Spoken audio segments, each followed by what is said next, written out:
Hey guys, this is Richard from Aficionado Channel. We're walking the show floor of ReefAPalooza New York 2018, and I'm here with my friend Sean of Algaebarn, and we're gonna learn everything about Algaebarn and their products. How you doing, Sean? Doing well. Thanks for the introduction. All right. So, we have a couple products here. We have our 5280 pods. This is our 3-species blend of copepods. We have Tisbe, Apocyclops, and Tigriopus in here. Okay. So as you can see, we recently introduced our new jars. They are embossed with our company logo, and they actually get a nice magnification effect of our copepods because we do sell a lot of small copepods. These jars will actually enable you to see them much better. That's awesome. So we're pretty excited about that. We also have some of our Poseidon's Feast, and this is our 2-species mix. We've had this blend since I think 2015, and it's been really popular. If you want to take a look at that. So how many, I see so many different blends here of pods. How many blends overall do you have? I think we end up having around 5 or 6 different blends. Wow. So we have all these single species, if you want to count that, and then we do have our Poseidon's Feast, our 5280, and we do have these store exclusive products. They're going to be our cedar pods and our pioneer pods. Now these are only sold in stores. We do not sell these online, and that's really to try and support the local fish store, the local brick and mortar. Gotcha. And then what are those? So these are this is also going to be a 3-species mix and a 2-species mix. All right. And they come in smaller sizes as well as our standard 16-ounce size, but they come in the 8-ounce size as well. Okay. And that way, you know, it can make it a little bit more enticing for some of the local reefers to pick up our product and try it out. Gotcha. You know, I really like the biodiversity of in our system. What does pods do, and then why would you recommend them in everyone's tank? So pods are essentially going to be one of the second bio levels in our aquarium. You know, you're going to have like your phytoplankton, your bacteria as your first real level, and then after that you're going to have your copepods. Right. And the copepods are going to be like a micro cleanup crew. They're going to get in all the nooks and crannies of your aquarium and your rocks and your sand. Pretty much anywhere a snail can't really get to. And so they're gonna clean out, they eat fish poop, they eat detritus, they eat phytoplankton, they eat algae. They are great scavengers. They essentially go around eating waste in your tank, reproducing, giving an excellent meal to your fish. Your fish are gonna love these guys. They're super nutritious, they grow fast. Like you said before, smallmouth fish, like, wrasses, mandarins, gobies, even like anthias, they love something like this. And I think it's a great natural food for them, and it's just so much benefit that people don't realize, and I think you should definitely try it. What are these algae that you have in the front here? So we have sea lettuce. So this is going to be one of our fastest growing macroalgae.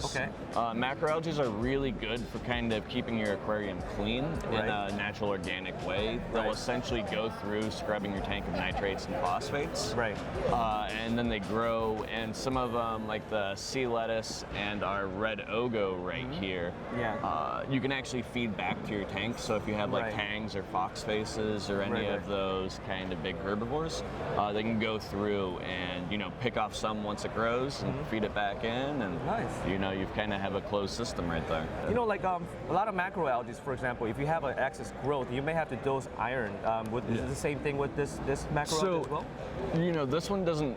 It's not a necessity to dose iron, but we would suggest it if you are seeing a little bit of a slow dose. You need to keep your doses low because iron isn't something we typically measure for. And so if you are doing ICP, that's going to be way easier if you are doing Triton or any of the other ICP kind of tests. Then you can definitely kind of optimize your iron level that way to make sure you're maximizing growth and you can kind of maximize your feedings. So with our sea lettuce and our red ogo, those ones we're typically going to keep in our refugium. We can also put our pom-pom macroalgae in there, but overall you're going to get like the best benefit from keeping them in the fuge. The pom-pom you can put in your display tank. It does look really pretty. You can anchor it to a rock and it will root in there. And so it won't flow around, and if you don't have a refugium, that's what I'd really recommend going with, is the pom-pom. But if you do have a refugium, go ahead and put the sea lettuce and the red ogo down there, and they are going to grow like crazy, and they're going to provide a great habitat for your copepods. Copepods love sea lettuce. So it's 2 cells thick. That's going to give you a huge amount of surface area for your pods to kind of live on and kind of live in your aquarium while giving them surface area to adhere to. The red ogo ends up poofing up when you put it in the aquarium. It looks really cool, and that's also going to provide a great habitat for them. Gotcha. And let's take a look at your phytoplankton. So this is our Ocean Magic phytoplankton. It's a 4-strain mix of Isochrysis, Tetrasalamus, Nanochloropsis, and Thalassaracea.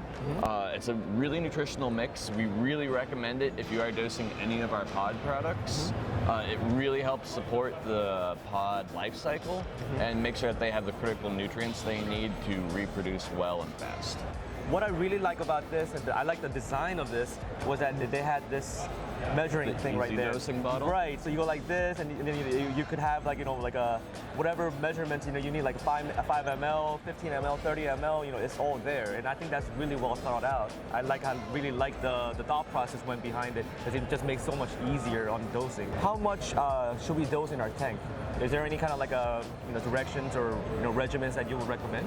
Yeah, so we have a general guideline, and phytoplankton is one of those things where it is a live product, so it is harder to overdose in a reef tank. It doesn't mean you can't overdose, but we recommend about 5 milliliters, and you can see, again, we do have the gradations there. 5 milliliters per 20 gallons. Gotcha. And that's a good starting dose for an established tank.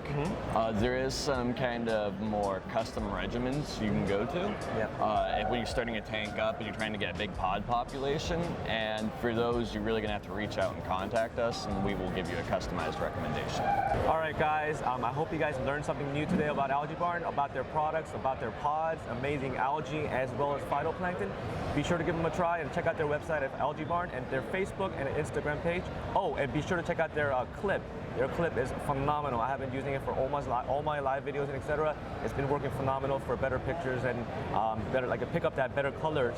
Easy way to do for live videos and photos and etc. to share with your friends. Have a good day, guys.